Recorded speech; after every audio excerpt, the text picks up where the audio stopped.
radio for the masses. Headline edition, July 8, 1947. The Army Air Forces has announced that a flying disc has been found and is now in the possession of the Army. If the game is rigged, change the game. Game changer. I occasionally think how quickly our differences worldwide would vanish if we were facing an alien threat from outside this world. This is Fade to Black with your host, Jimmy Church, on the Game Changer Radio Network.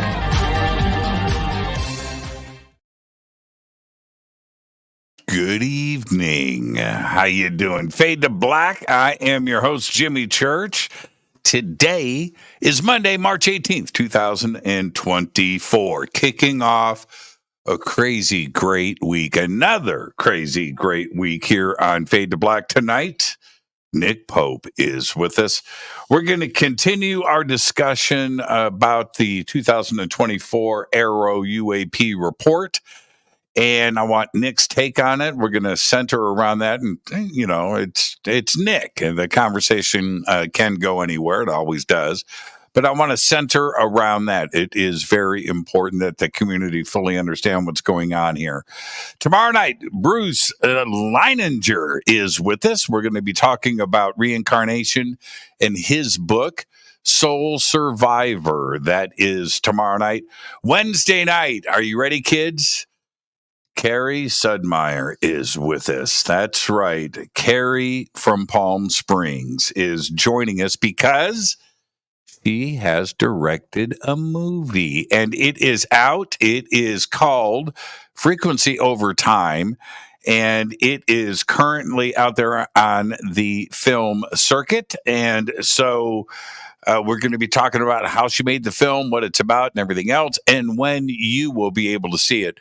When you jump on the film circuit, and there are certain regulations and things to get your film into all of these film festivals, and most of those requirements are it can't be publicly viewed yet. And so that's what's going on. You get all those awards.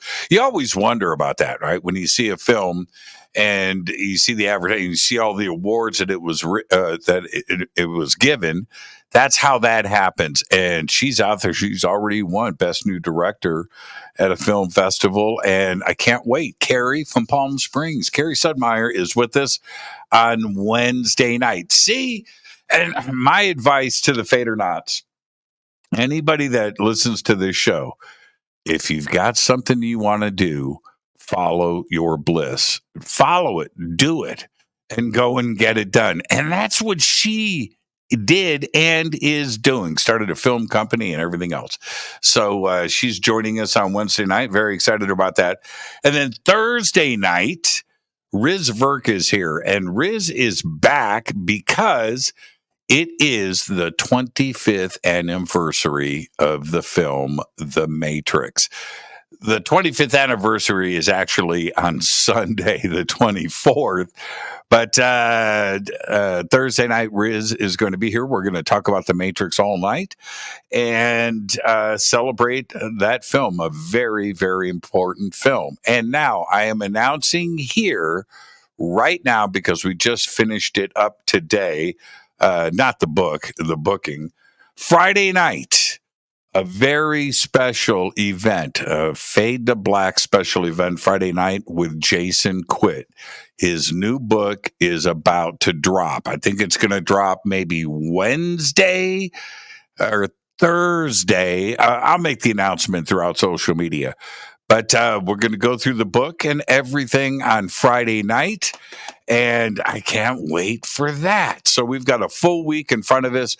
Friday night special event right here with Jason Quitt and his new book, Gates of the Anunnaki. Okay, so that's a full week here on Fade to Black. Tonight it's Nick. Nick is joining us. He's in New York City, and we're going to be discussing the 2024 AARO UAP report. As we all know, Nick worked for the UK Ministry of Defense for 21 years, and one of his postings while at the MOD was to a division where his duties included researching and investigating the UFO phenomenon to assess the defense, national security, and safety of flight implications. He's a regular guest on many TV shows, including Ancient Aliens. He's currently touring the country with Ancient Aliens Live, and he's been the spokesperson on a major news broadcast and several UFO and alien-themed movies and TV shows. I think I've done a couple with Nick. I'm going to have to think about that, so let's discuss that with Nick right now. Bring him in and go, Nick Pope. Nick Pope, what are you doing, brother? How you doing? Yeah, good to be back on the show, Jimmy. Have we ever done a TV show together?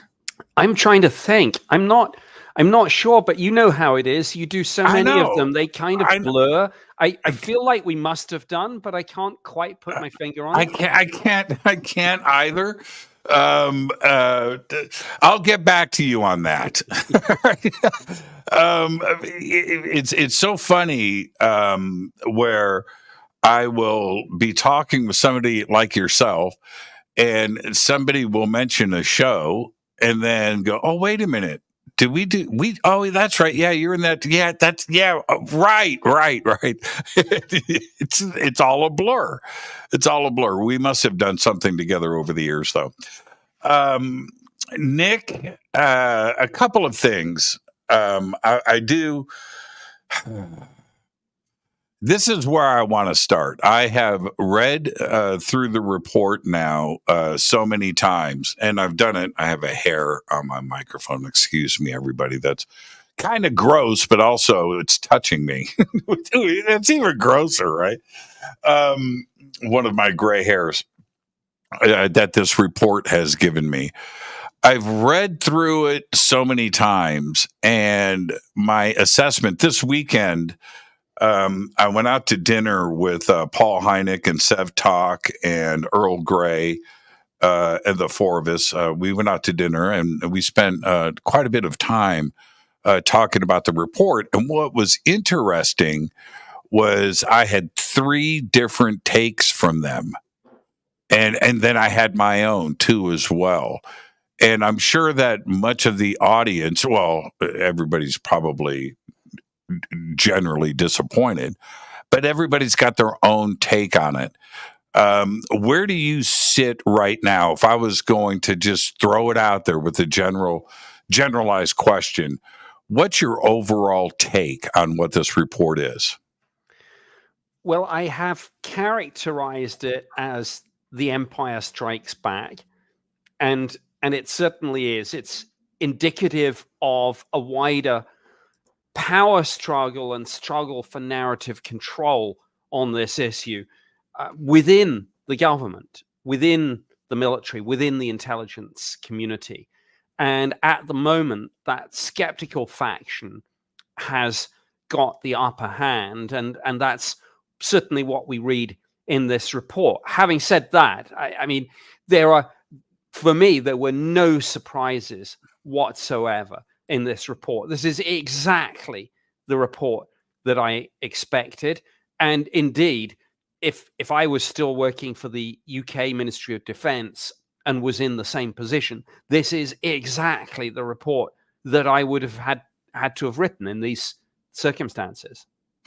Do you feel that is report the wrong word to call this missive? Right? It's not. What would it be a report of?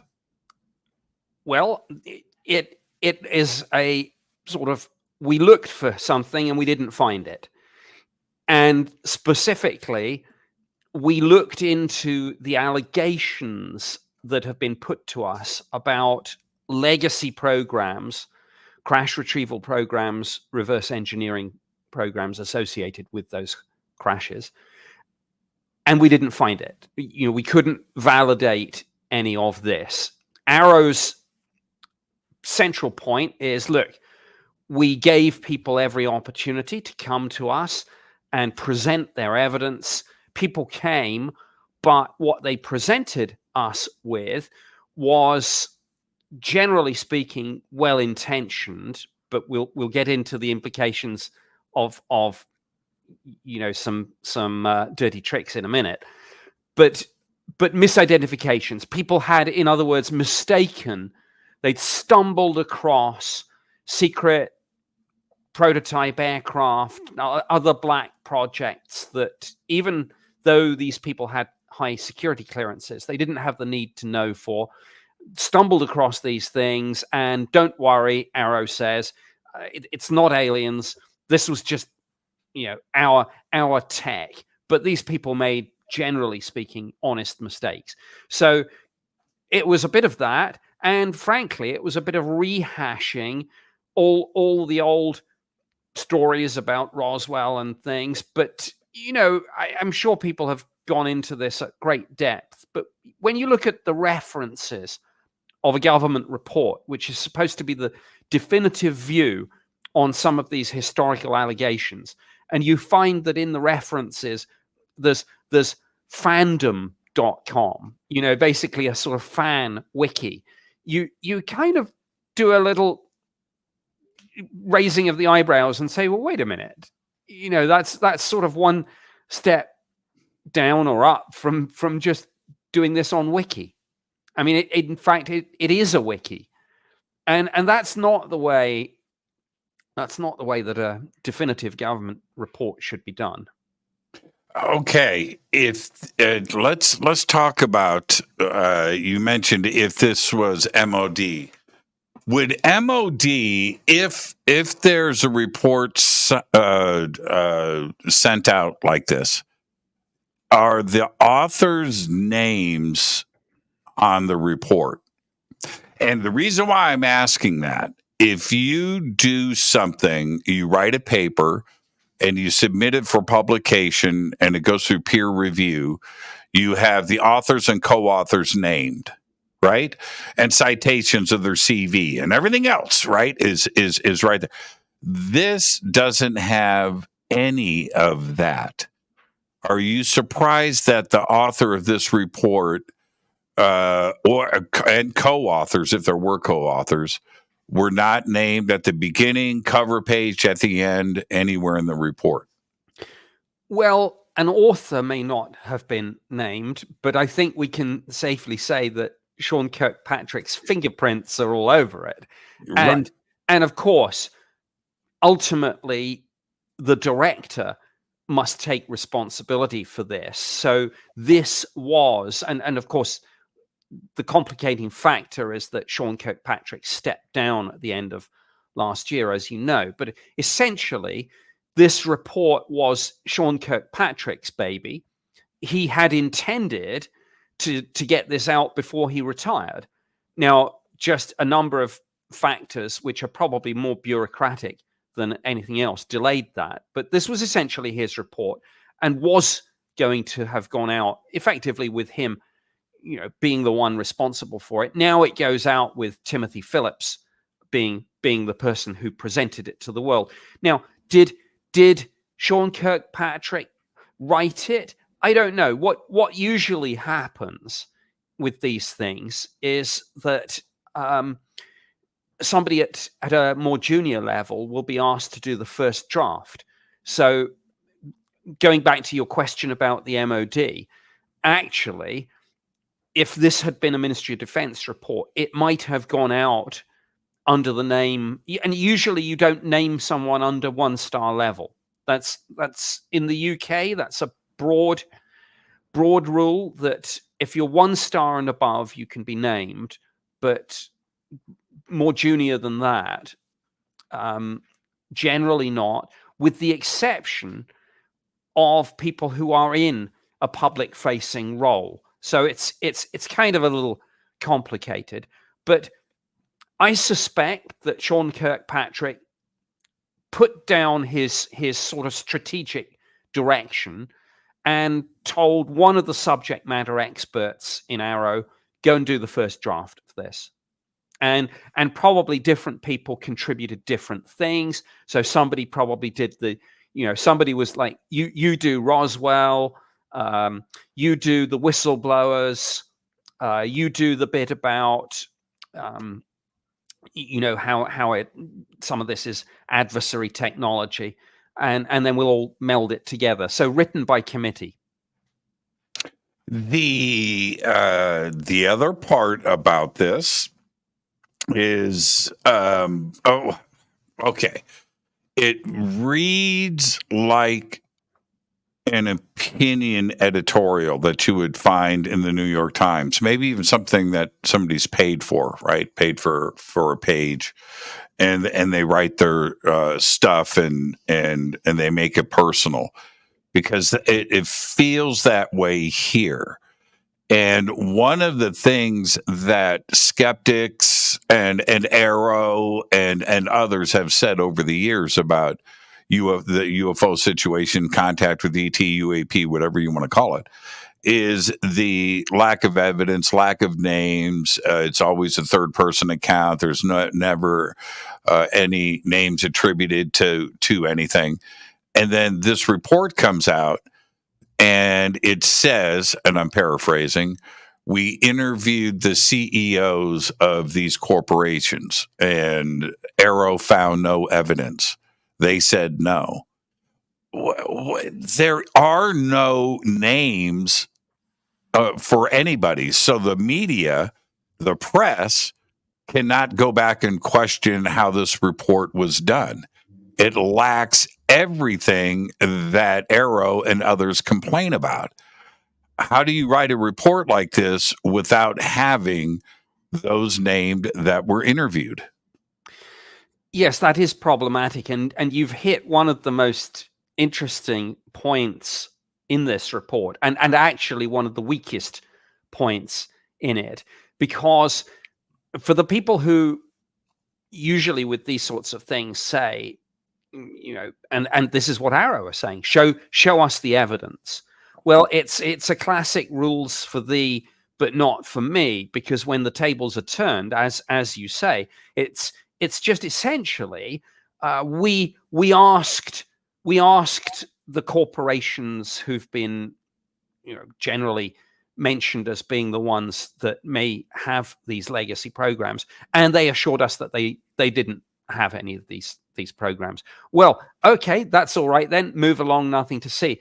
I think it misses the central point. The allegation from whistleblowers like David Grush is that these programs are, at worst, totally illegal, but at best, in that quasi-legal area where it's alleged that congressional oversight has been sidestepped. And look back to Grush's complaint to the Intelligence Community Inspector General, where his law firm at the time, Compass Rose Legal, put out the statement to say, look, we're not getting into the substance of his allegations about extraterrestrials, but we can confirm that the ICIG has found his complaints urgent and credible.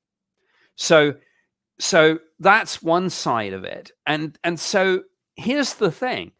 If I was running an illegal program out of one of the big corporations and somebody came to me from AARO, not read into this, because in a sense it's an illegal program, so how can you be? I'm not going to say, okay, yeah, you've got me. I'll put my hand up to it. Yeah, the illegal program's right here. Let me show. Of course you're going to say no. If these programs are off the books, of course you're going to say no. So AARO saying we asked and they denied is really meaningless in those terms. And throughout the report, the word "any" is used a lot. We didn't find any evidence. We didn't find any witnesses. We didn't find any. It's throughout the report as a definitive 100%. That's it. And Sean Kirkpatrick is a PhD physicist. As far as I know, the one rule with science is there is never 100% certainty on anything. You would When- never say that. If COVID taught us anything, it should be run a mile if you hear anyone use the phrase "the settled science." And 100%. you know, so I mean, 4 years ago they started shutting schools and I know I'm going off topic, but I'll just say it anyway. When children were at more risk of dying in a car crash on the way to school than of COVID caught at school, and we were told the science is settled. Don't question the science, follow the science, blah blah blah. Avi Loeb said the other day, that I think Sean Kirkpatrick was not prepared to debate this with him. Avi Loeb is a great scientist because he follows the data. He kind of doesn't go in with his mind made up, and if it turns out he's wrong, he'll say so. And like all scientists, when different data come along, he'll change his mind. Sean Kirkpatrick, sad to say with this, he I think had his mind made up, and one has to ask, and here's another relevant point. Remember right at the beginning of this, when there was this debate about whether he had all the clearances that he needed to get into these programs, if they existed. And there was a debate about Section 10 and Section 50 clearances. And he had one set, but he didn't have the other. And then I think Kirsten Gillibrand asked, do you have all the clearances that you need? And he kind of said, yeah, I do. But it turned out that he did not have, I think, the Section 50s. But he thought that he didn't need them. Well, maybe the point, reading this, maybe the point is maybe he did need them. And, the other point with all of this is let's just suppose that, and I like to give people the benefit of the doubt, let's suppose AARO are being truthful. And their view is, we looked and we didn't find. Well, that's a very different thing. Not finding something is completely different from that something not being there. Plenty of times you look for something and you don't find it. Maybe that is the situation here. Yeah. And to your point, Sean Kirkpatrick and AARO, apparently, if you read the report and you take it as literal as it is written, AARO was able to get access and verify special access programs and how they are run and what they are doing, the things that Congress doesn't have any oversight over, right? Nobody else can get into, nobody else knows what those programs are, but apparently AARO pulled that off. And that one I'm not buying into. Yeah, Jimmy, if my 21 years in the Ministry of Defense taught me anything, it's never to kind of fold my arms, look satisfied and smug and say, you know what, I found all the programs on this particular subject. You'll never, the more you get into the system, the more you know that even if you think you've got the highest security clearance around and the need to know, the really smart people know that there's always going to be somebody in a basement office that you've never heard of who has a piece of the puzzle that you don't have. That's it. Which takes me, and I don't want to get off topic either, but if you go back to the Wilson Davis document, there's a statement in there that I've always found so relevant, which is Rear Admiral Thomas Wilson says, well, so I found out who the corporation was. So I flew out west. I'm paraphrasing. Flew out west, and I sat down with their lawyer, their head of security, and somebody else, right? 3 people. And they go, yeah, you want to see the craft? We have one, and we can't figure out how to fly it. And Wilson says, I'm going to go back to Washington and tell on you. The three guys go, we don't care.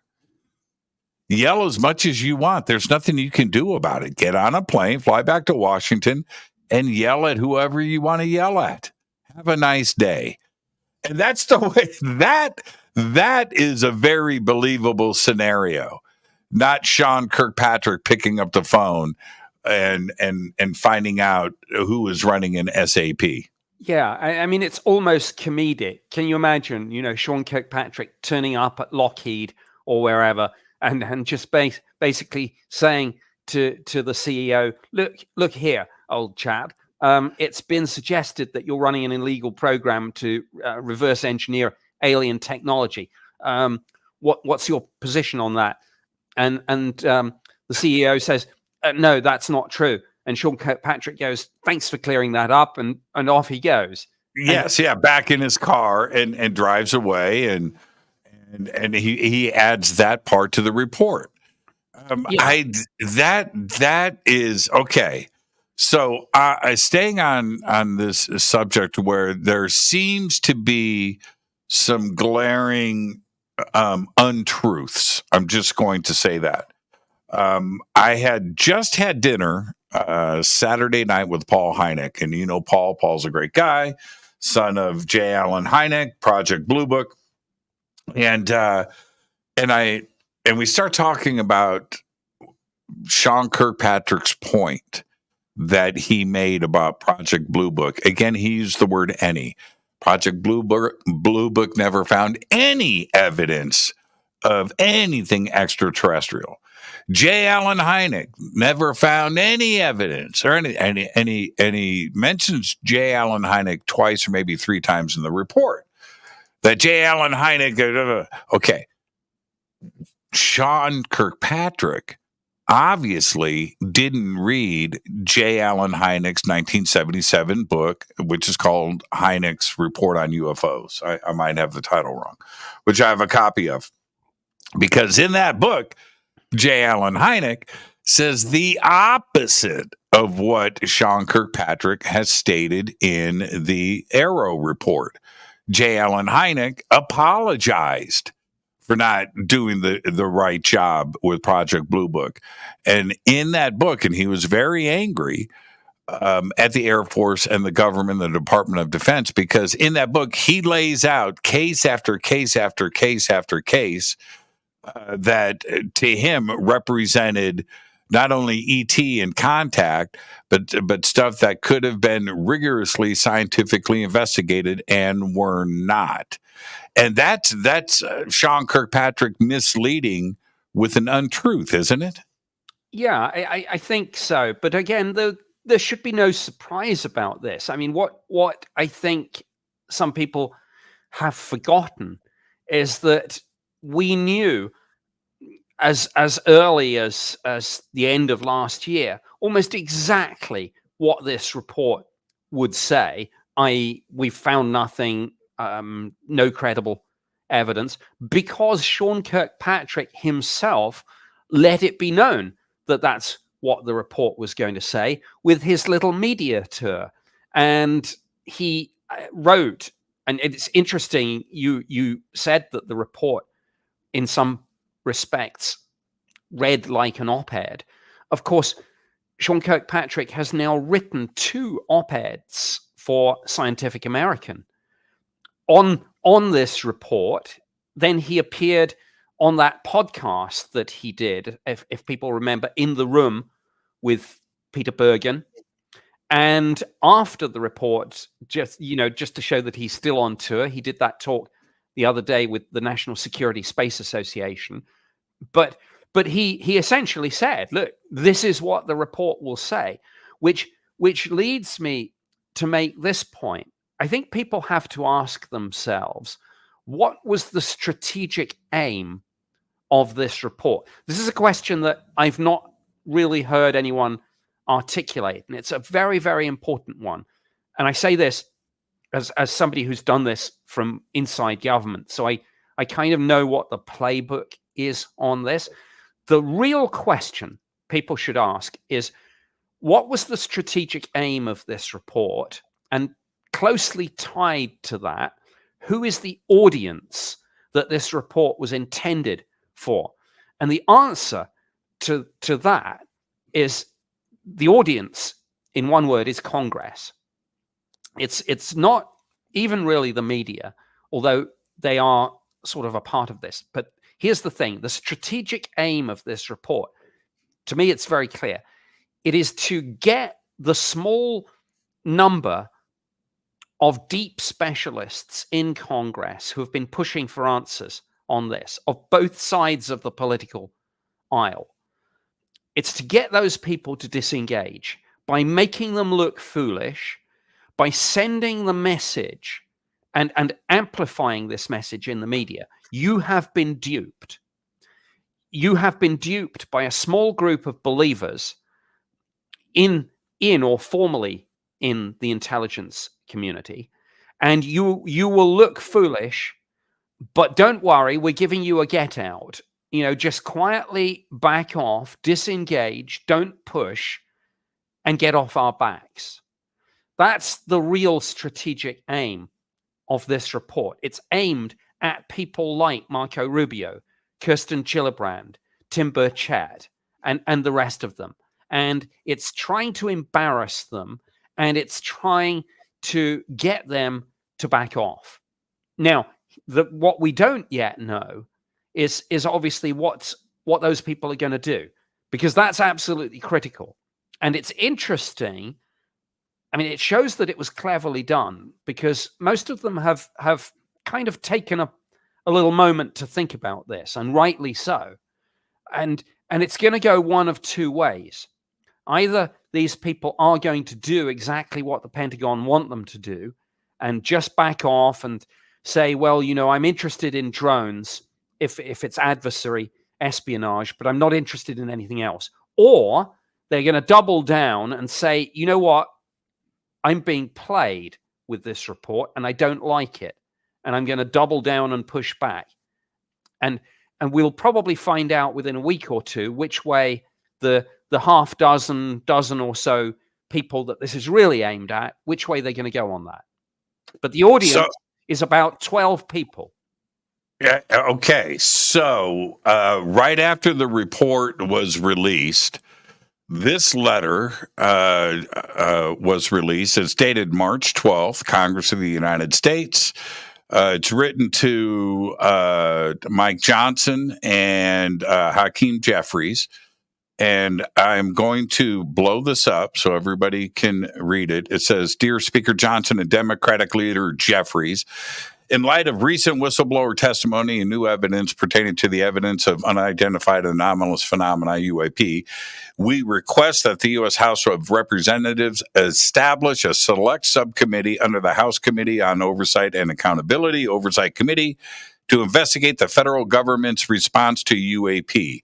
Given the Oversight Committee's role as the principal investigative body in the United States House of Representatives and its broad authority to investigate any matter at any time under House Rule X, House Rule 10, we believe it is proper for the committee to investigate and assess how transparent and accountable the federal government is when it comes to UAP.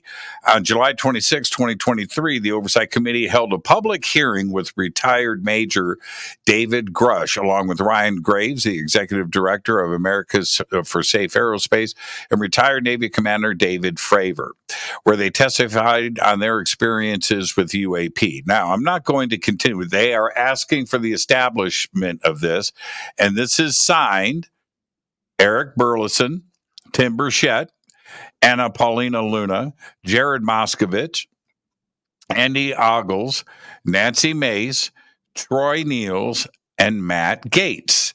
And copies too, right? So you have James Comer, Chairman, House Committee on Oversight, and James Rankin. This is a response to that report. Did this letter surprise you? Is this the response that you expected from those 8 or 12 people that the report was written for? Because eight of them just signed this letter. Yeah, I think this was the first indication that the intended audience were not going to play along and were going to push back. But it's interesting that they, in one sense, although obviously they had read the report by then, they don't major on it. They major on the whistleblower testimony, which is interesting because, of course, that leads me to another point here with the report. What we do know is that many of the whistleblowers distrust AARO and didn't go to AARO at all. So Congress is, in some respect, in a different position to AARO, and this is where it gets confusing, because some whistleblowers have gone to AARO, and they address that in the report. Some have gone to Congress, and some have gone to both. And within Congress, people have gone to different places. So some have gone to the House Oversight Committee, and I think that the House Oversight Committee was always going to be the sort of center of gravity of, we're not going to take this lying down. But when I mentioned the sort of half dozen or dozen people, I'm really talking about which way are people like Chuck Schumer and Marco Rubio and Mark Warner and Mark Walker and maybe Kirsten Gillibrand, which way are they going to go?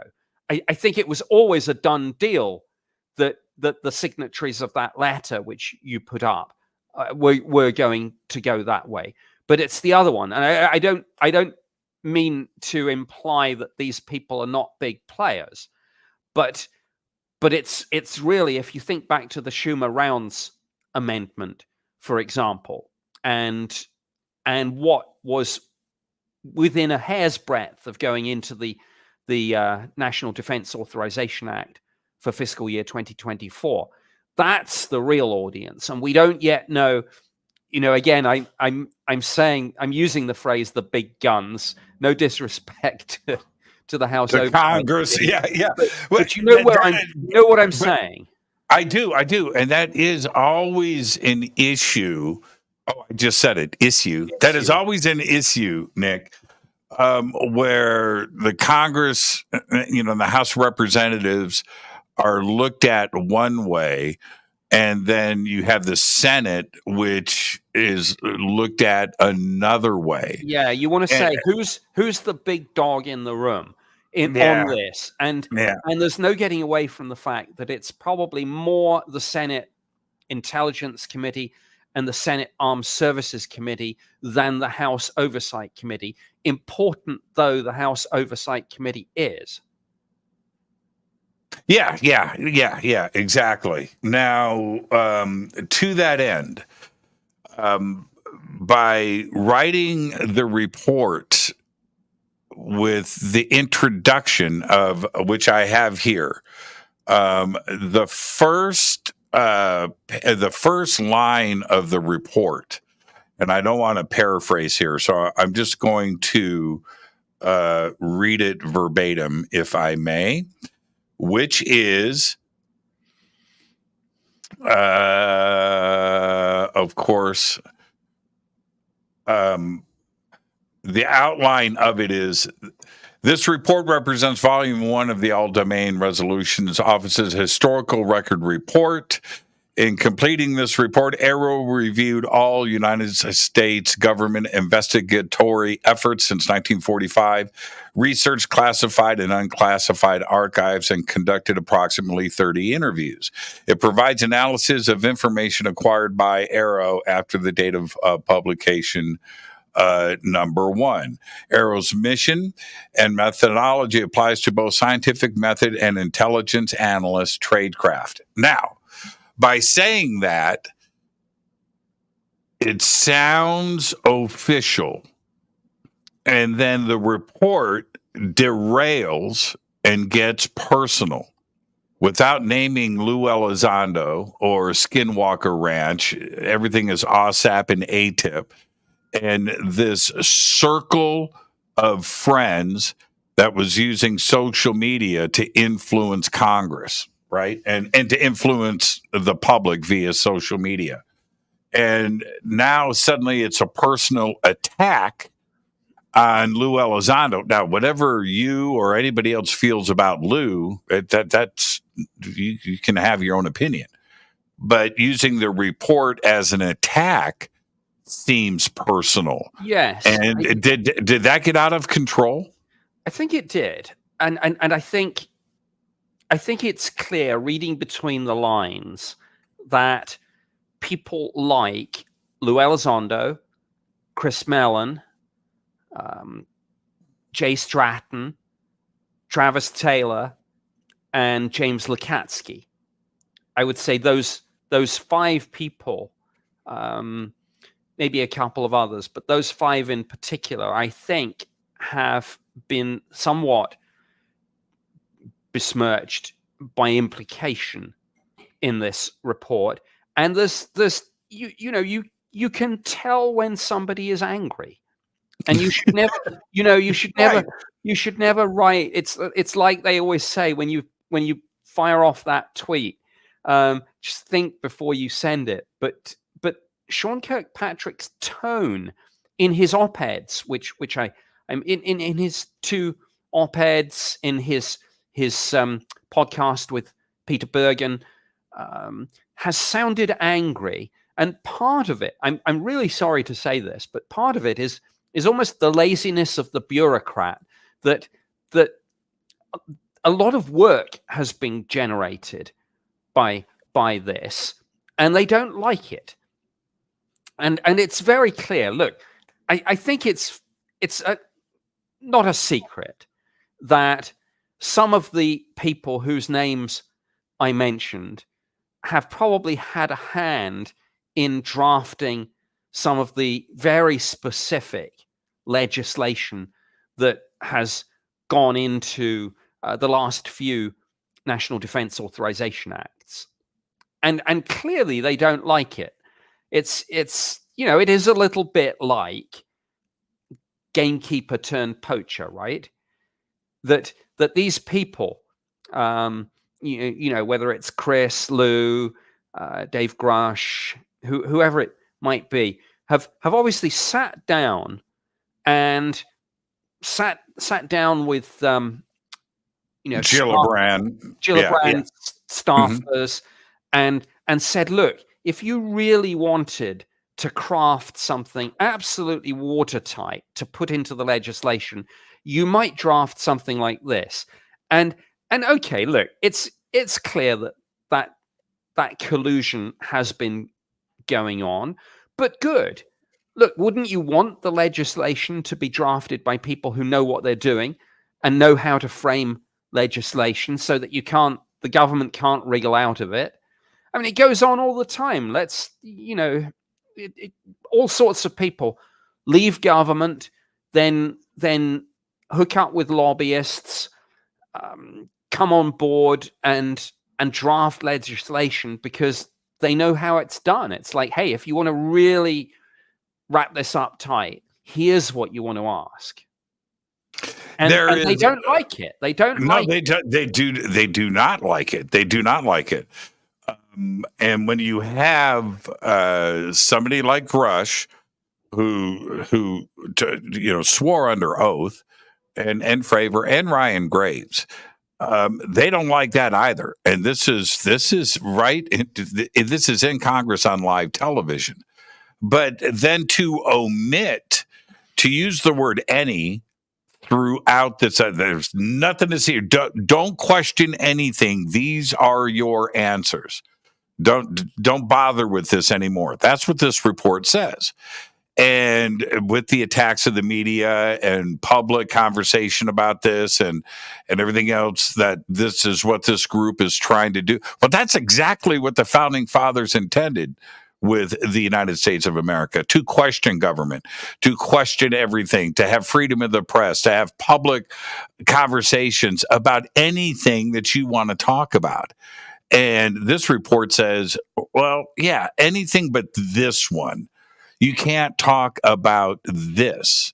Well, here, David Fravor, under oath, tells his story about the Nimitz and what he saw, but yet the Nimitz is not mentioned in this report.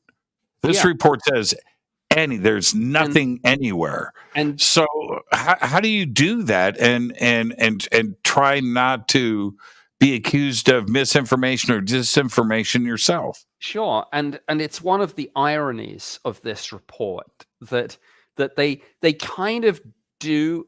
I'm not sure. I don't have it in front of me. Maybe this wasn't in the report. Maybe this was in the media briefing, or in one of the.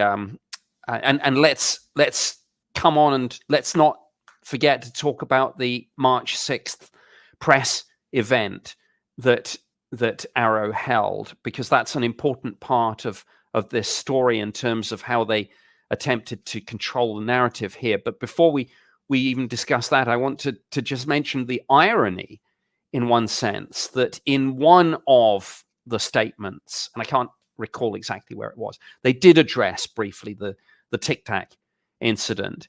And maybe it was Sean Kirkpatrick in his National Security Space Association talk, but he said somewhat dismissively, well, that was 2004, and we just don't have any more data on that. We'll probably never know.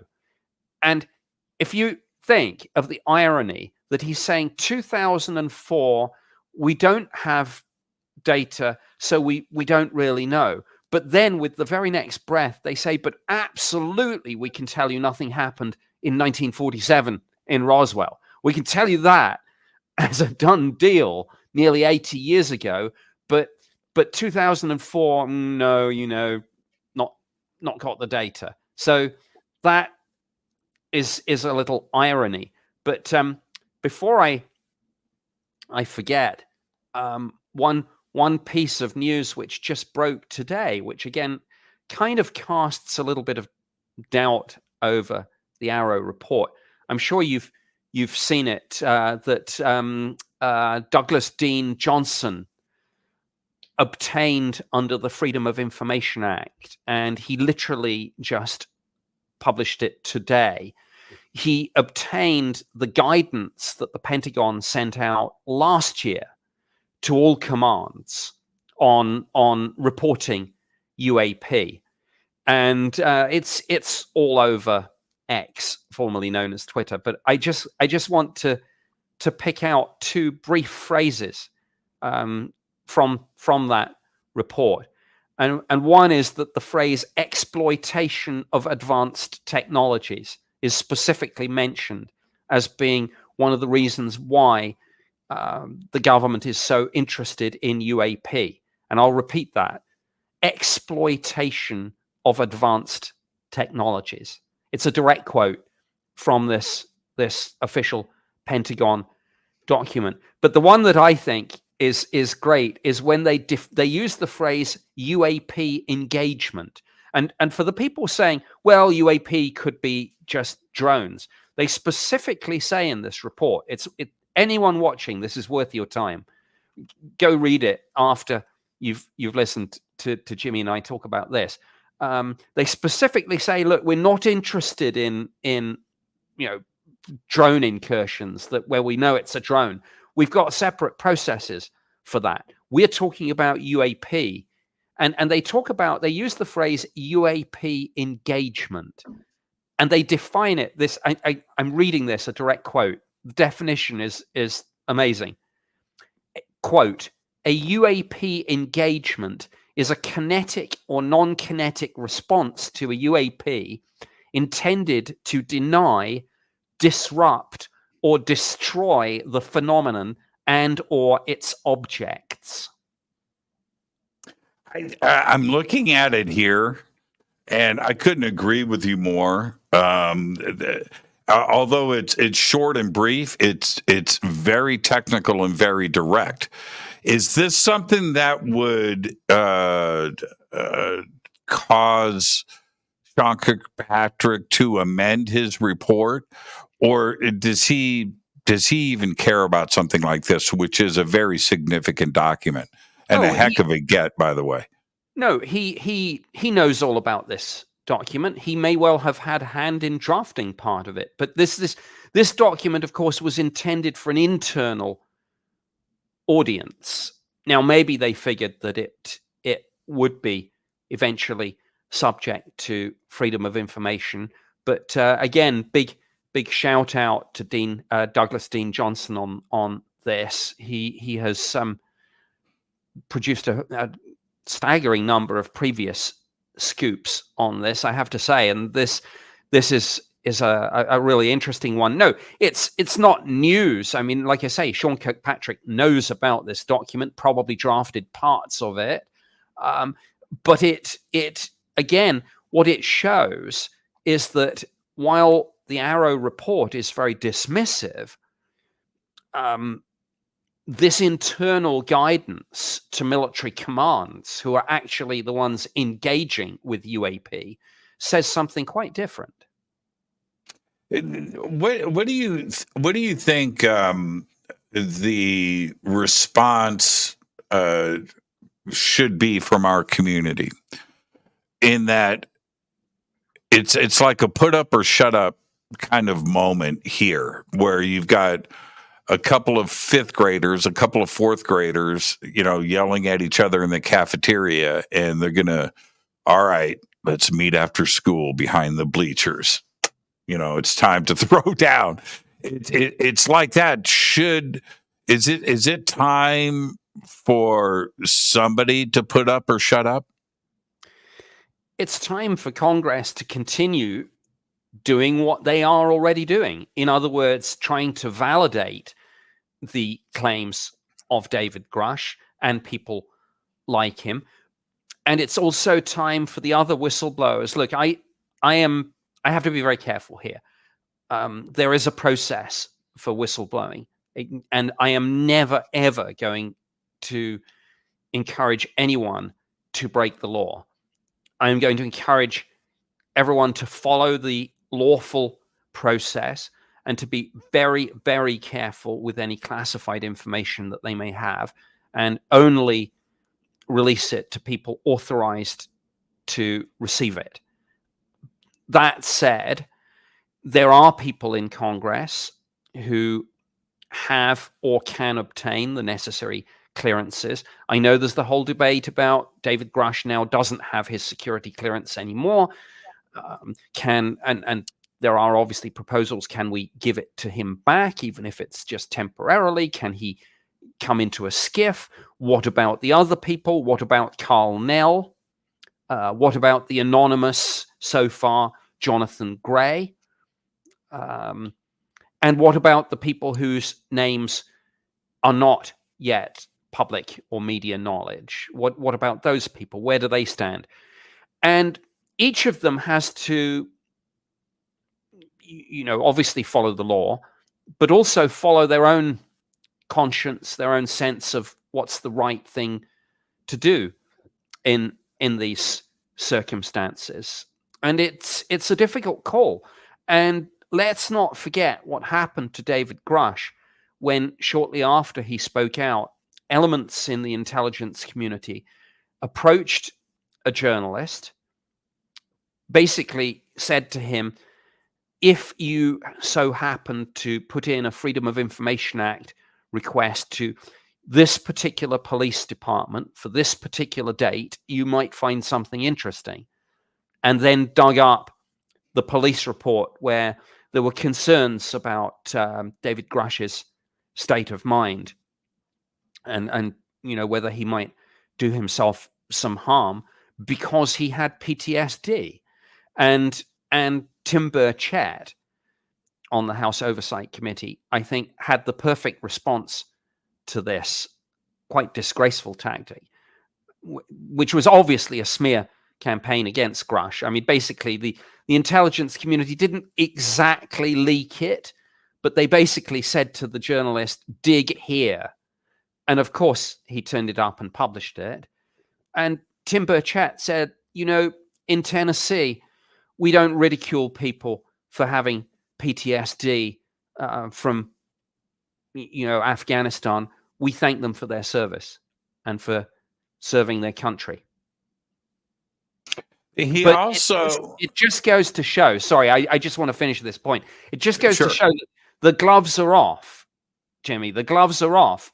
And the whistleblowers know That's what they did to Grush.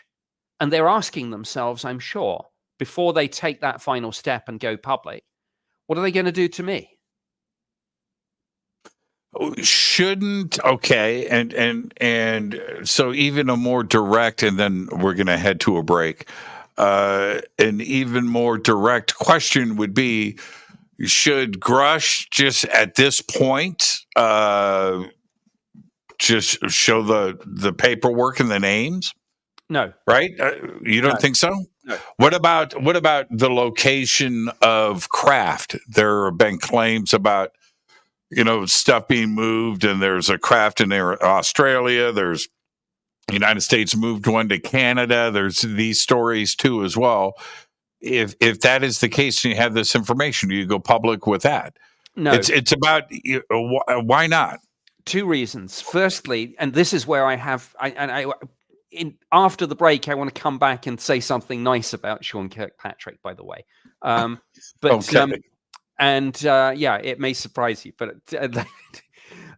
absolutely not. Grush should not do that. Firstly, because Sean Kirkpatrick had at least one fairly excitable individual turn up at his family home. So there's a danger that if you start dumping specific locations into the public domain, some very riled up people might turn up there and get themselves into a lot of difficulty, because some of the places they might turn up will be places with armed guards, will be places with signs saying, warning, use of lethal force authorized. So absolutely not. And the second reason, which I kind of already stated, is that it's probably going to be breaking the law if you start putting this very specific information into the public domain. He must, and I'm sure he will. It's tempting to say, you know what, if they're going to play dirty, I'll just get it out. But in a sense, that's falling into a trap that they may be setting for him. Because the moment he steps over that line, and there is a line, and he knows there's a line, the moment you step a foot over that line, just an inch, there's a knock on your door, and military police are there, and you're under arrest for improperly releasing, disclosing classified information without proper authorization. But at what point, and I'm not debating you, I understand your point. You know where I live. I'm a mile away from Skunk Works. I've got those use of deadly force signs all over my neighborhood where I live. So I understand that. And I got hassled by the camo dudes a couple of weeks ago. You may have seen those pictures that I published. And it sucks to go through that. And those guys were very, very, very, very serious in doing their job. But that being said, we're talking about flying saucers. And either that is a real situation or it is not. And if you disclose the location of said craft or alien bodies and then are arrested for it, then is that saying that we are in possession of flying saucers and little green men? And that's that. Either they exist or they don't. Either it's a security situation or it's not. I understand sensors and radar and collection of data and sources. I understand, but that's not what we're talking about here. We're talking about the existence of life in the universe that knows about planet Earth and is visiting us. And we, as Earthlings, should be entitled to that information. It shouldn't be held to a select few. Well, that's where it comes back, and I think we've discussed this before. It's not that simple, because clearly, if we are being visited, and if there's an extraterrestrial presence, just saying so, as you say, wouldn't be classified in and of itself. And so if there's any difficulty about disclosing this, it must be because of the backstory to this. It's not just, hey, people, there's an extraterrestrial presence. It's the ... and it's what comes next. And as we've previously discussed, it may be that it comes with a dark side. Isn't the implication that, and it's an implication, that we don't want our adversaries to have this information or to know that we have this, but certainly other countries around the world are in possession of the same knowledge and contact as us. It's not just a United States thing. This is a global thing. It's a universal thing. So what happens if Russia discloses or China discloses? Sure. And China and Russia both have programs, absolutely. This is, of course, what Carl Nell has talked about with the phrase catastrophic disclosure. And perhaps we can get into catastrophic disclosure and what that might be and what it might entail after the break. But it's another intriguing angle to all this. Let's take our break right here. Our guest tonight, the one and only Nick Pope. I'm Jimmy Church. This is Fade to Black. Stay with us.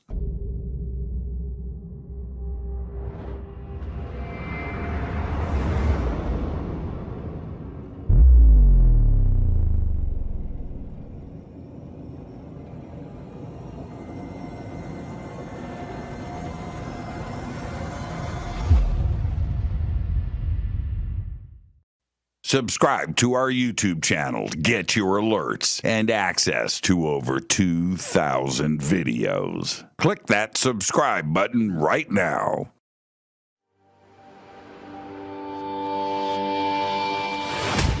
My job is not to preach. My job is to take you on this journey. In a state of passion, nothing negative can happen. That it's the moons of those planets that would have life. Sometimes I see, these energies also in your field. It is our passion and our pleasure. Go to jimmychurchradio.com and get the Fade to Black official podcast. 2,000 episodes, all of them commercial free for just $2 a month.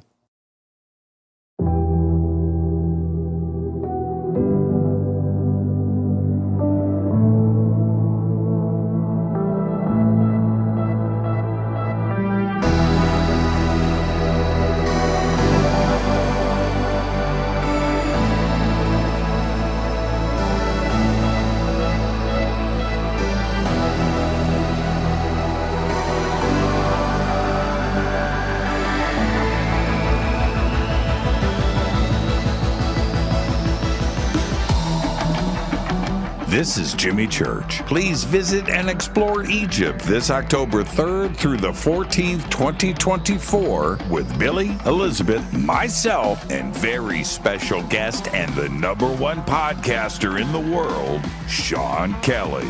It's simple to do. Just go to forbiddenknowledge.com and click on upcoming tours, or click on the link below. We'll see you there. Watch Into the Vortex on Gaia TV. It's Fade to Black for the screen. Simple to do. Go to Gaia.com, search Jimmy Church, or click on the link below.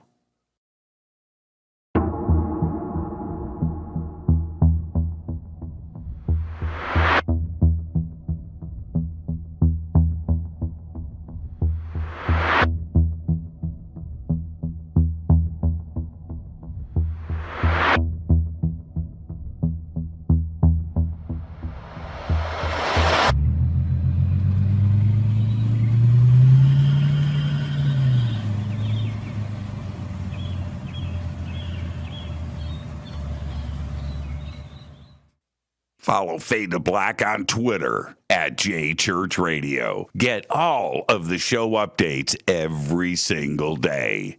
It's now called X, but who cares? How you doing? Jimmy Church here. Special announcement. Get your Fade to Black T-shirts. That's right. Help support the show. Help support everything that we do over here. We've got 2 T-shirts. We've got 2 ways to get them. And right now, if you get a Game Changer membership for a limited time, you will get Fade to Black Blend coffee with your Game Changer membership. That's right. We have 2 T-shirts. We have the original, the classic Fade to Black T-shirt. You know you want one. Post a picture. Send it to us. We'll put it in our Fade to Black gallery. And we've got the new official Fade to Black T-shirt drawn by Michael Oming. 2 T-shirts, 2 ways to get them. Get yours today. Everything is in stock. Everything gets autographed. Everything includes shipping. And you're going to get a tracking number. And with a Game Changer membership, you get an email to me. You get unlimited commercial-free downloads of the show. Those are uploaded every single night after the show to the website. So don't delay. Get your Fade to Black T-shirt today. Go Backley Tappy. Go to jimmychurchradio.com and become a Fadernaut. Get a membership. That's right. Everything is commercial free. You have access to downloads, and you get to call yourself a Fadernaut. River Moon Coffee, makers of the Fade to Black blend. Truly the best coffee on planet Earth. Just visit rivermoonwellness.com or their Amazon store. It's all simple to do. You can check out the Fade to Black blend, the Game Changer blend, or any of their Black Moon Wellness products. It's the only coffee I drink. It is the best, and it's Doc. Again, rivermoonwellness.com.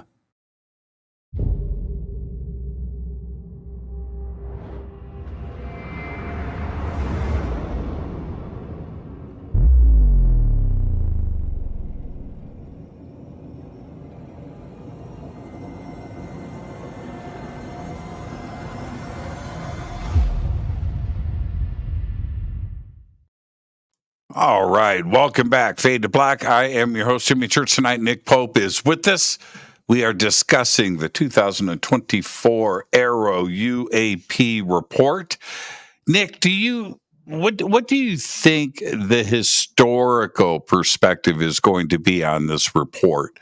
Do you think it's going to be cited and commented on in the future? And back in the 2024 AARO report, it said blah, blah, blah. Or do you think it is just going to go away and disappear? I think for a while it's going to be front and center. And I think, again, that was probably a secondary strategic aim of this. But, you can look back at all these reports, and there's an old saying in the UK. I don't know whether you use it here, but and the saying is today's newspaper is tomorrow's fish and chip paper, and I think it makes the point that things move on, and people have a very short memory sometimes. So in June 2021. We got the preliminary assessment of UAP published by the Office of the Director of National Intelligence. And it was a very pro report. And as we now know, of course, that was pretty much drafted, I'm sure, by Jay Stratton and Travis Taylor and others on their team. But it talked about how some of these objects were there was a technology behind some of this, and it talked about radio frequency. It talked about signature management, very technical stuff, basically, and that was a very positive report, which I think people took a lot of people in the UFO believer community took a lot of comfort from. And then there was another ODNI report. Then there was a DOD report. And so each of these reports kind of is front and center until the next one. But it goes back just before the break. I mentioned the March the 6th event. Of course, the AARO report was it was authorized for public release by DOPSA on March 6th. And on that day, they had a press event. But the report itself didn't actually get put up on the AARO website and so wasn't available to the public until Friday, March the 8th. Why that's important is that effectively AARO gave certain journalists a 2-day period of a 2-day window, a 2-day period of grace, and basically said, this report's going to drop on Friday, but we're going to get you in on Wednesday. We're going to brief you on it, give you the opportunity to ask some questions. You can write up your stories, but they're under embargo until, I can't remember whether it was 10 Eastern or whatever it was on the Friday. And what that meant was that they could invite a select group of national security journalists who they already, have a lot of contact with, and they do not invite. And it's not as simple as saying, oh, they invited the skeptics and left out the believers. It's not that simple at all, because there are plenty of skeptics who didn't get an invite because their faces don't fit and because they're not, on the inside on this. So, for example, people who you would think, deep specialists who take diametrically opposed views on this, but Ross Coulthart from News Nation did not get an invitation, even though he found out that it was going ahead and said, hey, come on, I've covered this in more depth than almost anyone else. How about it? Nope, you're not invited. And not only are you not invited, no one from News Nation, which has majored on this, was invited. On the other side of the aisle, so to speak, Stephen Greenstreet. He's upset a lot of people, but my goodness, he is a deep specialist when it comes to this. He's been all over this story. His in-depth knowledge of this is right up there. He knew this was going ahead. He said, like Ross, come on, I've covered this for the Post. So I'm not I'm not a citizen journalist here. I've written this up for the Post. He created the Basement Office, which he and I did. Their official series on this. Some of the episodes over 2 million views on YouTube. These are not bit part players here. No invitation. So this was a clear attempt to control the narrative, to push out the story that they wanted pushed out. And what did that mean? What it meant was all these people had their stories written and they had their fingers hovering over the button as we came up to 10 Eastern, or I can't remember if it was 10 or 11, whatever it was. And when everyone else was getting their first look at this report, these people had the stories written up, pressed send, and their stories were out. So everyone else was struggling to play catch up. This is a classic tactic. There's nothing illegal about it, of course. It's what government does all the time on a range of subjects. Heck, Jimmy, I've done it myself when I work. So I mentioned to you right at the outset, there is a playbook. And everything that's happened is unfolding according to this playbook. I've sat with that same playbook myself. I've done this. It's just what government does when it controls the narrative. And the other classic thing, you can always spot these things when a little extra thought goes into it, because they always dump them out on a Friday and then run off for the weekend. They do. And you had mentioned earlier, I want to circle back to this point.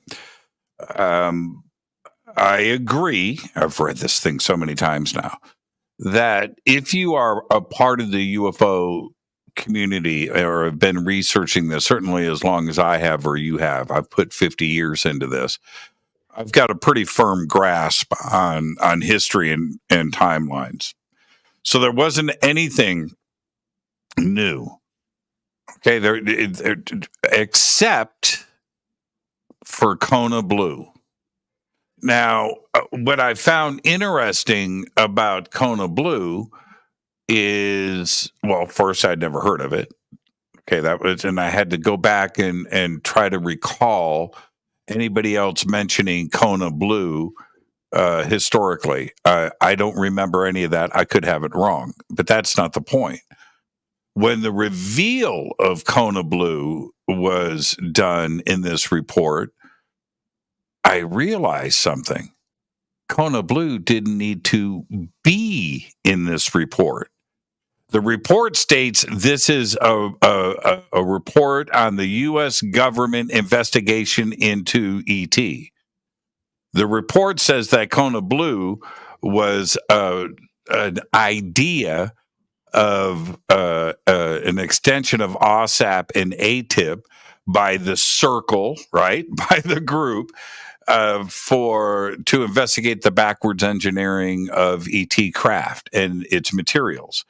Well, that's not an official government program. It was a conversation that was had, and therefore its mention in the report wasn't necessary if the idea for the report was what the report stated, right? And it was just another attack. This is something personal between Sean Kirkpatrick and Lou Elizondo. Was there a reason to have Kona Blue in the report at all? Yes. Now, my understanding of this is that Kona Blue, go back to when the OSAP contract was running and when DIA was funding it. And then Harry Reid in, I think, June of 2009, wrote to the Deputy Secretary of Defense seeking SAP status, Special Access Program status for OSAP, and basically said, to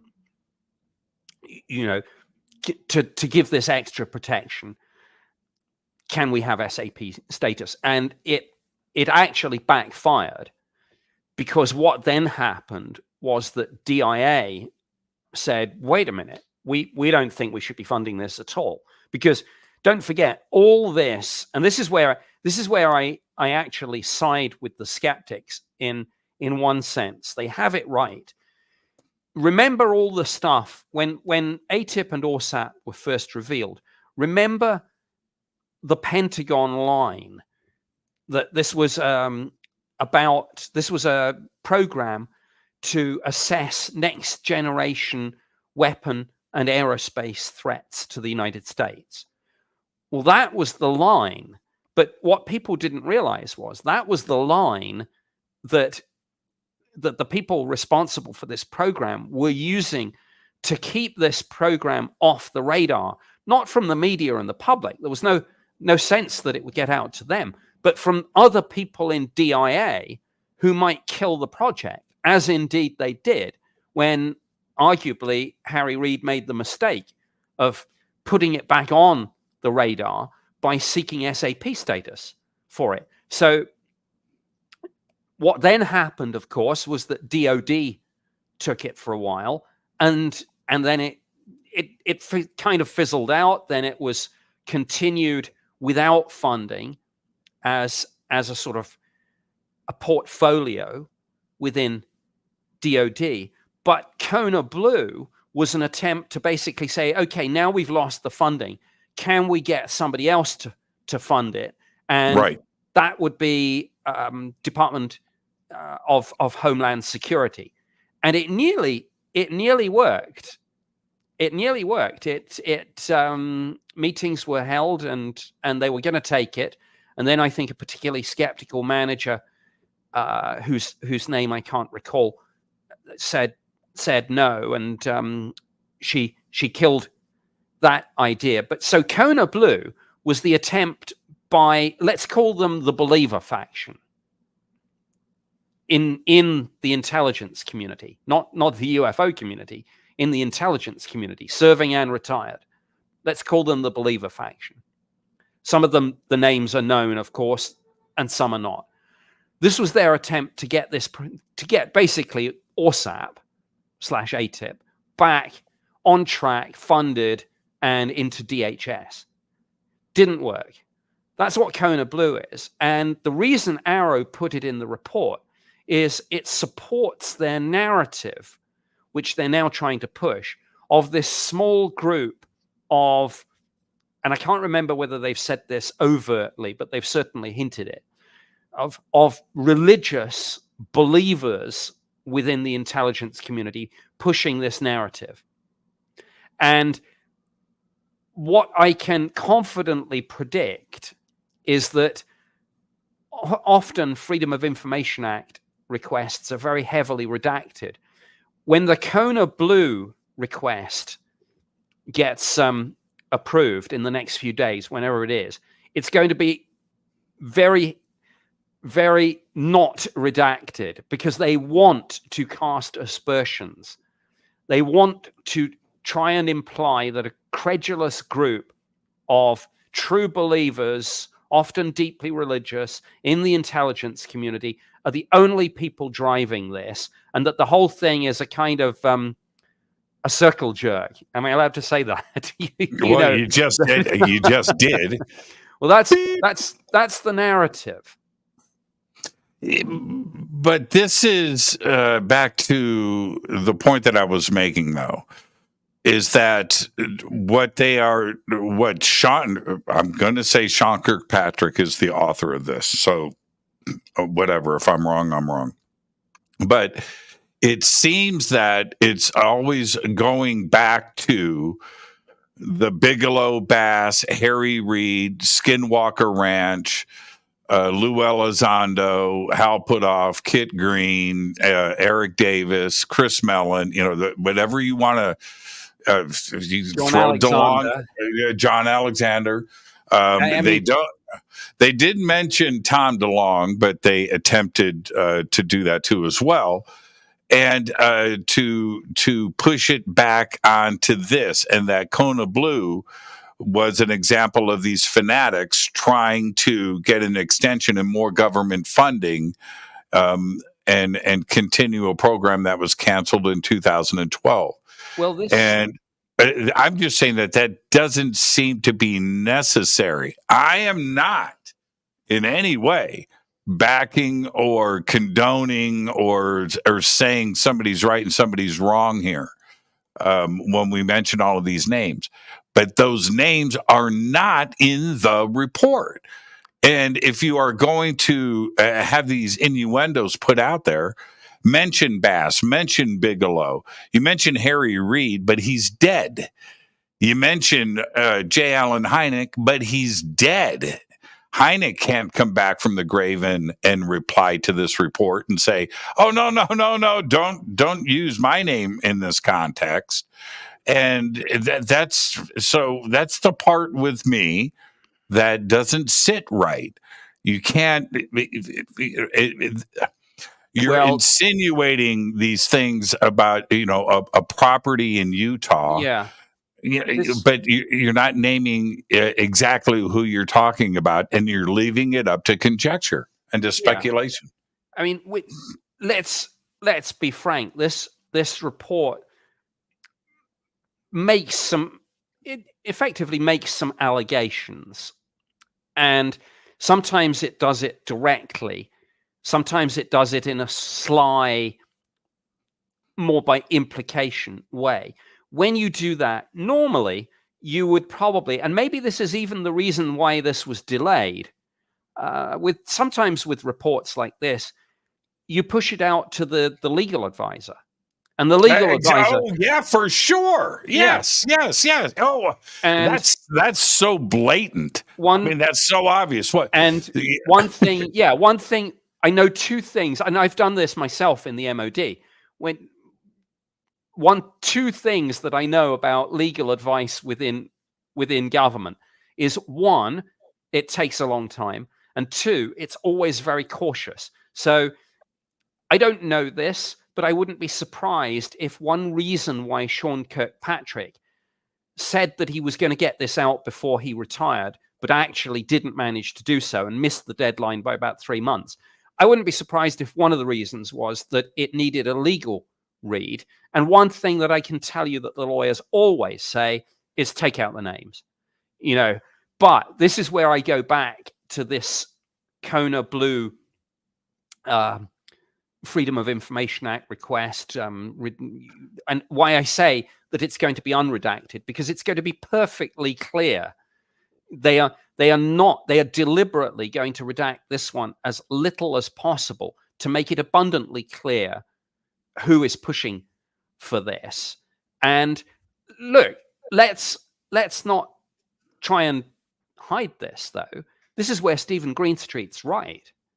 I mean, Stephen Greenstreet's point is that all this started at Skinwalker Ranch with Lakatsky having his experience and Bigelow and Reed and some of the names that you mentioned. Let's not pretend that's not true. It is true. Now, it then morphed into something different. And in one sense, the whole DOD UAP angle is in one sense the strongest suit to play in terms of this is what you do to get congressional engagement. You say, look, we're interested in the UAP sightings, and we're interested in them because they're interacting with some of our strategic assets. And there's zero doubt that that's true. But let's not pretend that the whole Skinwalker Ranch paranormal aspect didn't happen, because it did. And we must own that and must be honest about that. The other part, and I want to stay on this, another thing that did happen, the reason why, talk about the elephant in the room, the reason why AARO was created, the reason why Sean Kirkpatrick, PhD, got his gig, the reason why he wrote this report was because of David Fravor. That's it. That's it. That's it. That's the whole. If none of that happened, December 17th, 2017, if none of that was revealed, and none of that happened, there is no AARO. And so you're going to go and you're going to write this report and not include the reason why you are entitled to write this report and to have these personal attacks and to go after these people. That's the part, that's the extension of this. Yes, OSAP happened. I got, okay, Nick, I got the OSAP, the 40 reports or whatever it was, about a year and a half before it went public. And I got the PDF of it. And when I got the PDF, it was strange who I got it from, by the way. I'm not going to say who. So I get it. And I immediately called Richard Dolan. And either I sent it to him. The point is, him and I sat and read it together, okay, over the phone. And it read to me like science fiction. It's theoretical, right? It's future technologies, warp drives, whatever. But there was no mention about UFOs or ET in this entire thing. Once To the Stars came out and December 17th happened and ATIP and the secret Pentagon UFO program and the New York Times and everything else that happened, we don't need to go back and review all of that. I went back and pulled up my OSAP report. I called Greenwald. I called Dolan again. I said, you think this is the same thing? Not sure. And we were putting the pieces. Now what we know today versus how it went down when everything was revealed. That's the part to me that if you're going to write this report, a synopsis of everything in the past, the reason why you're writing the report is omitted from the report. And that's done by intention. And I think it's because you can't use the word any if you have the Nimitz in there. Yeah. I mean, ORSAP had to produce something. It was a contract. And so there had to be deliverables. Now, as we know, they were doing a lot of other things. But in terms of deliverables, those deliverables had to be deliverables that other people in DIA could say, yeah, this is core business. And so that's where I mentioned earlier that I said that this line about ORSAP being a program looking at future threats in terms of weapons and aerospace, that was a line that one part of DIA used on another part of DIA. It was basically a cover story. But for that cover story, that you have to deliver something on a contract. Now, of course, you could say it was kind of self-policing because the people, the contracting officer's representative was James Lukatsky. So in one sense, you know, this is where in one sense I do think AARO does have a point in this report, because it is the same group of people, you know, to some extent going round in a circle with this. My point is there's nothing wrong with that. Own it. These are the deep specialists in this. Don't try and hide it, because the moment you try and hide it and be dishonest about it, the skeptics will have a field day, and rightly so. No, own it and say, be honest about the history of this. There was a sleight of hand. They snuck this contract in, basically to study the paranormal and see if it could be weaponized. And then they realized that UAP was part of that and was their strongest hand. And in any game, you always play your strongest hand. So in all the congressional engagement, you're not going to go with all the other stuff. You are going to go with David Fravor, with Ryan Graves, Chad Underwood, Alex Dietrich, Kevin Day. You're going to go with the pilots and the radar operators, because that's your foot in the door with Congress, and that's exactly how it went down. So why omit it from the report, though? Because it's not disinformation, it's misinformation. It's missing, right? It's like, and you're trying to sway public opinion, and you're not being objective, you know. Well, so yeah, one very mundane, dry answer to that question, but it is the answer, is that this report was congressionally mandated under one of the provisions in the 2023 National Defense Authorization Act. So the reason the report said what it said and didn't go into these other things is that it had to legally, it had to deliver what Congress had said in the legislation that it wanted. You mentioned this has been the catastrophic disclosure. Danny Sheehan brought this up with me a few months ago, and I think he discussed it on the show too as well. And it's chatter now. It's out there. What are we actually talking about when we go from disclosure to catastrophic disclosure?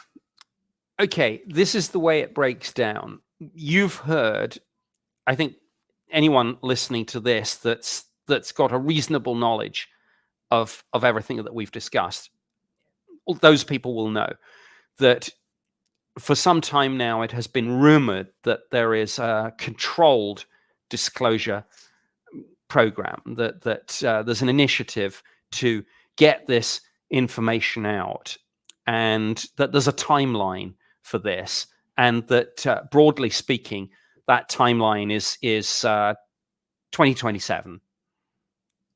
A couple of people will tell you 2026. There are a few variations on it, but that this is what's called controlled disclosure. But there are factions, and you and I have discussed this before. There's the skeptic faction that thinks it's all nonsense. There's the believer faction that thinks it's extraterrestrial or maybe interdimensional, and then there's that kind of odd faction that says, yeah, it's real, but it's demonic, and that therefore we shouldn't study it because it feeds it and gives it energy. So there is this struggle. There are factions, and at the moment, you could say that the skeptical faction has narrative control by virtue of Sean Kirkpatrick and now Timothy Phillips. Though it's not quite clear yet which way Timothy Phillips is going to go, because he's inherited 99.9% of that report from Sean Kirkpatrick, because Sean had it written by September, October, I think. So that's one point. Catastrophic disclosure is the idea that all this suddenly, forget the timeline, it's just dumped out there. It's just, let's do it. And not necessarily the United States, maybe an adversary. And I guarantee a lot of people watching this show are saying to themselves, hey, great, bring it on. That catastrophic disclosure is exactly what I want. Just get it all out there, dump it all out there. But go back to what I said just before the break about the fact that this has proved so difficult must mean that if this is true, there's a dark side to it. And here's the thing. Let's look at the current situation politically in the United States. We are arguably as divided as we have ever been in the culture wars that are raging at the moment over a whole range of issues. And as if that wasn't incendiary enough, we now know that we're going to get a Trump-Biden rematch with everything that entails. This is going to be the most brutal election, I think, in the history of the US. And it's going to be the most divisive in some ways. This is a gift to adversaries. And people are watching this, and people have been for months, years, I'm talking about adversaries, and we know who, making plans to take those divisions and make them even greater. Because in one sense, people don't understand how adversaries think about this. People think that adversaries favor one side over the other. Oh, they'd rather Trump than Biden or Biden than Trump. That's not how this works. In one sense, they don't care who wins. And I know this sounds counterintuitive, but what they want above all else is division in the United States. So they don't really have a candidate that they're trying to push. They just want it to be divisive and brutal, because that's instability, and instability is the key aim here. Because let's hypothesize about this. If China goes, for example, and makes a play for Taiwan, there's the immediate question of reinforcement. Is the United States going to reinforce? And effectively, you have then a very big decision to make, which depends on what you then think the response would be. I know this is outside the scope of this interview, but in a sense it isn't.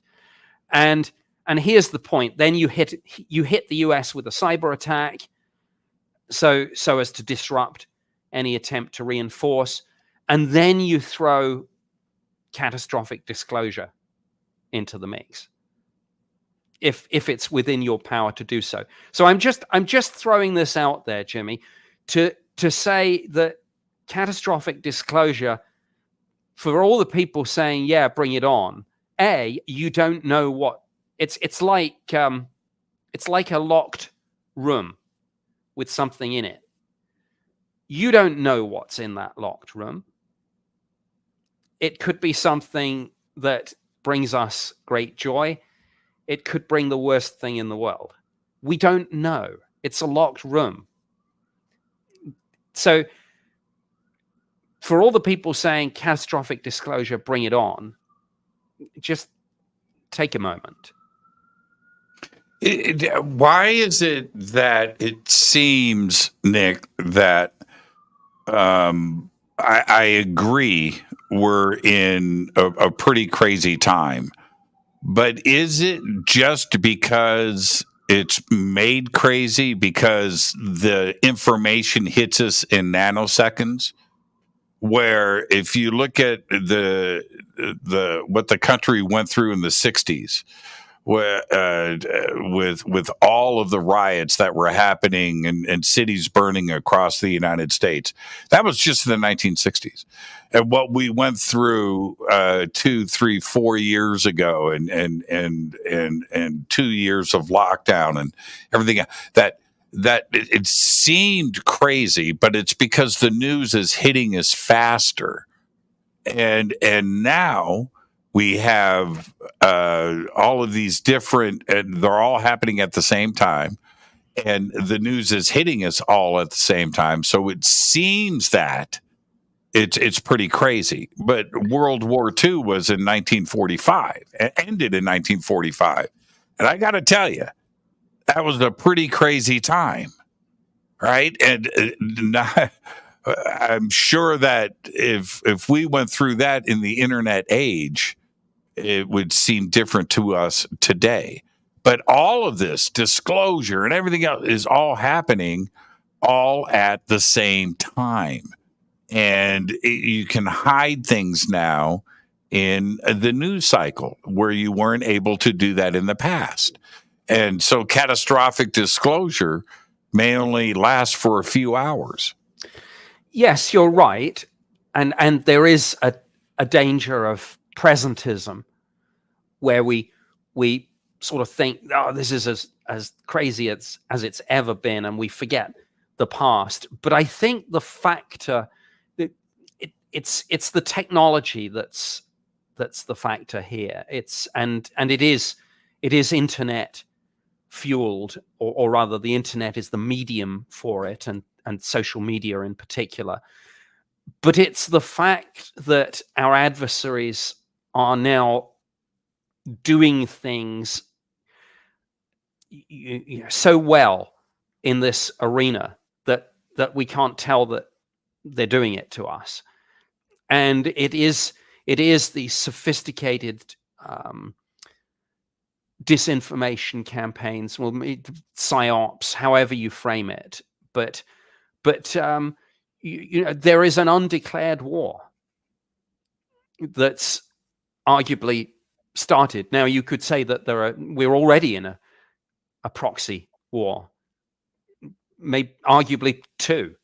I mean, if you look, again, slightly off topic, but I've posted a couple of UK Ministry of Defense videos about the defense assistance being given to Ukraine. And if anyone watches that video, which I posted it, I can send it. I'll send it to you afterwards. If anyone watches that video and doesn't think that we're already in a proxy war with Russia, then I don't know what they're thinking. We clearly are. And one can have the same debate, of course, about what's going on at the moment with Israel and Iran, and and the United States and Saudi Arabia and the Houthis and all of that situation. So this is, yes, there is a danger of presentism, but it's a situation where, because of these sophisticated programs that our adversaries now have to directly influence our opinions in such clever and subtle ways that we don't know that we're being riled up.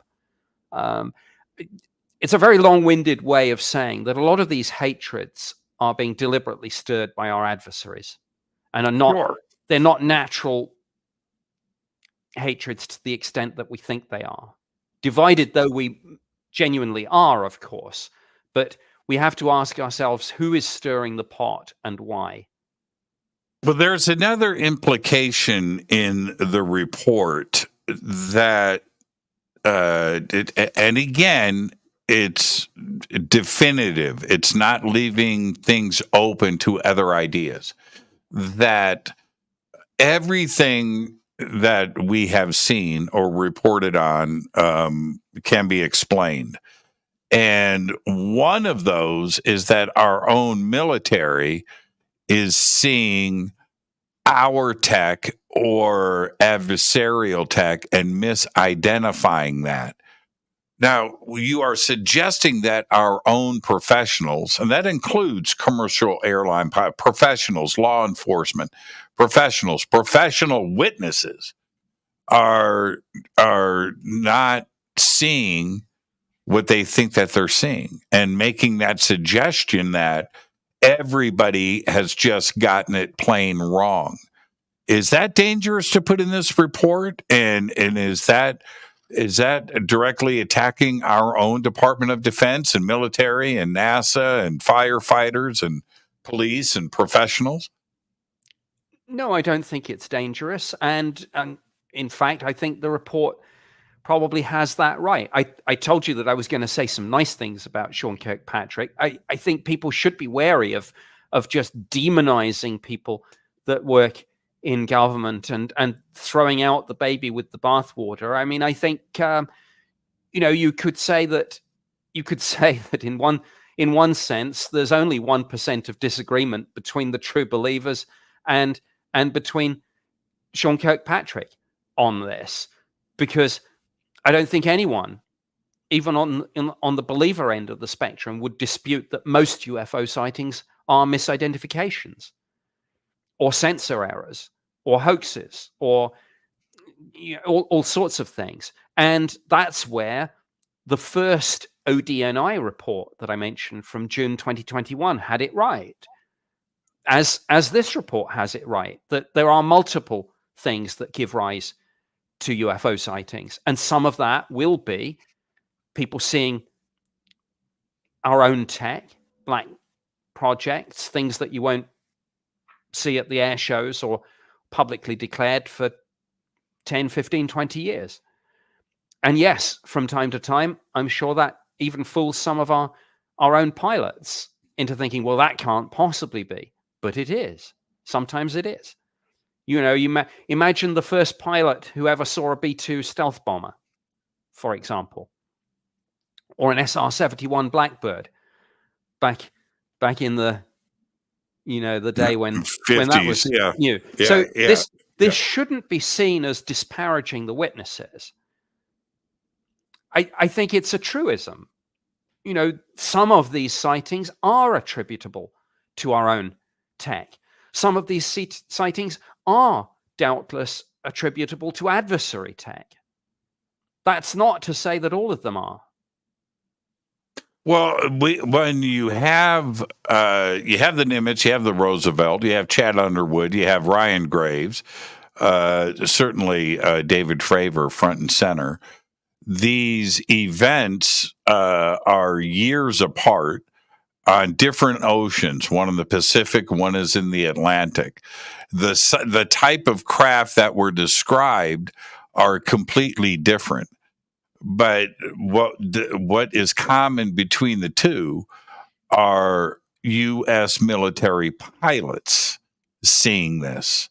And that's the part where I just don't feel that they're misidentifying something that greatly. And I don't think that David Fravor, we're talking about, what was his squad called? Squadron, the four aces, the what? The black aces? I can't remember. That sounds right. Yeah, it's close. It's close. To misidentify technology. All these people are the best of the best. I mean, these top guns, absolutely. But are they absolutely infallible? No, of course not. No one is. Yeah, but you have back to my point. You can't dismiss the crew of the Princeton. You can't dismiss the radar operators, let alone the pilots or the flight crew or anybody else that was witnessing this going on. And that also includes the Roosevelt. And Ryan Graves has gone on the record saying this was every day. This wasn't a one-off sighting.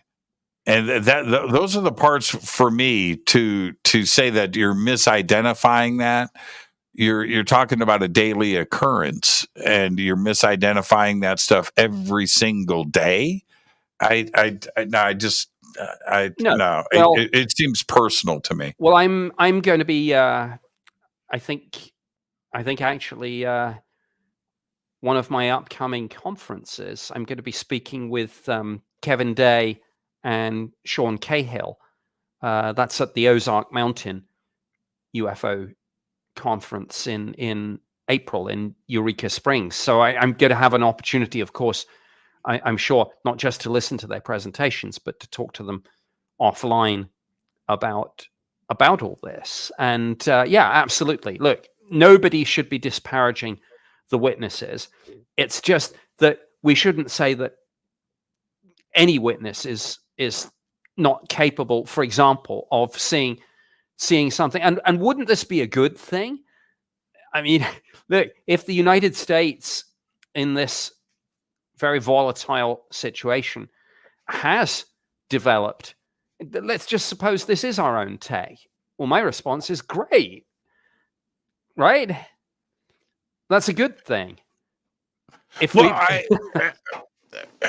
I've often wondered about that point, but the other point with this is, if that is the case, let's say that is the case, now we are getting into the work of private companies, special access programs, and what Congress and the Senate know and do not know. And the more that you push this forward, the more that this has the potential of going public. And if it does go public, then the public, that's the catastrophic disclosure. You mean you've had this technology this whole time, and we could have put it to other uses instead of weaponizing it? We could have been heating our schools and farming our fields and feeding our children, and we could have had flying cars, but instead we have to find out like this. And you're saying that you do not know about this? That's the other part, and I think that is catastrophic. It is. On the other hand, maybe they think, you know what? You know, we can get away with it. Why do you're talking about the corporations, right? Well, when you remember in the hearing, and we can end on this, when Gates and Anna Paulina, when they said that we went to the Air Force Base, they wouldn't let us on. We asked for this, and they said no. And that's the other part where I just think that the United States Air Force, the Navy, not so much, right? They've been a little bit more open about this, but the Air Force has been acclimated to control, right? Where they feel that they don't have to discuss this. This issue was closed in 1969, and that's it. It's over. And so even our own elected officials don't have access to this information. That's where, and obviously I'm conscious we're coming up to the end of the show. I think it's a good point to end on, because it brings me back to the point that I made about the real strategic aim of this report and its audience. It all comes down to the big guns in Congress and which way they're going to go with this. Are they going to push back and say, we don't believe you, or we believe you, but we still think that there's something there and you haven't found it, go to it? And what's going to happen with regard to the ongoing evaluation that Congress is doing of people like David Grush? So it all comes down to how hard Congress is going to push on this, because it's frankly, it's only Congress that's going to be able to unlock this, I think, and not just anyone in Congress. The 6 or 12 people, and maybe I say I've mentioned 6 or 12. The one number I haven't mentioned is maybe the number that I should have mentioned, which is 8, as in the Gang of 8. Nick, thank you so much for taking the time tonight. I think that this report, for me, like I wanted to say this for the end of the show. It seems personal to me, and that's the agenda behind it. It's like Sean and Lou are, are puffy chested, and they're going at each other, and that's the way that this report feels to me. Is that it's a personal attack, and it's a personal viewpoint, and it's an opinion piece that the facts are not there, and I just don't understand why. And the only way that I can come to the resolve of that is just because it was one more shot, Sean Kirkpatrick's last shot at Elizondo Bigelow and the crew. Yeah, the Empire Strikes Back, and this time it's personal. I'll talk to you. Thank you so much, man, and safe travels out there. Keep doing what you're doing, Nick. Thanks, Jimmy. The best. Nick Pope, and now nickpope.net. The links are below, and you can go and follow everything that Nick is doing at the moment. And with that, I am going to get out of here. Tomorrow night, what am I doing? Tomorrow night? Let me see. Tomorrow night on the show. Oh, yeah, Bruce Leininger is with us. Reincarnation tomorrow night in his book, Soul Survivor. So I will see everybody tomorrow night right here on Fade to Black. Fade to Black is produced by Hilton J. Palm, Renee Newman, and Michelle Freed. Thank you, John Aside. Thank you, Bill. Thank you, Dennis. Thank you, Kevin. Webmaster is Drew the Geek. Music, Doug Aldrich. Intro, Spaceboy, spaceboymusic.com. Fade to Black is produced by KJCR for the Game Changer Network, and this broadcast is owned and copyrighted 2024 by Fade to Black and the Game Changer Network, Inc. It cannot be rebroadcast, downloaded, copied, or used anywhere in the known universe without written permission from Fade to Black and the Game Changer Network. I'm your host, Jimmy Church. Until tomorrow night with Bruce Leininger, I want you to be safe. Go back, Lee Tappy.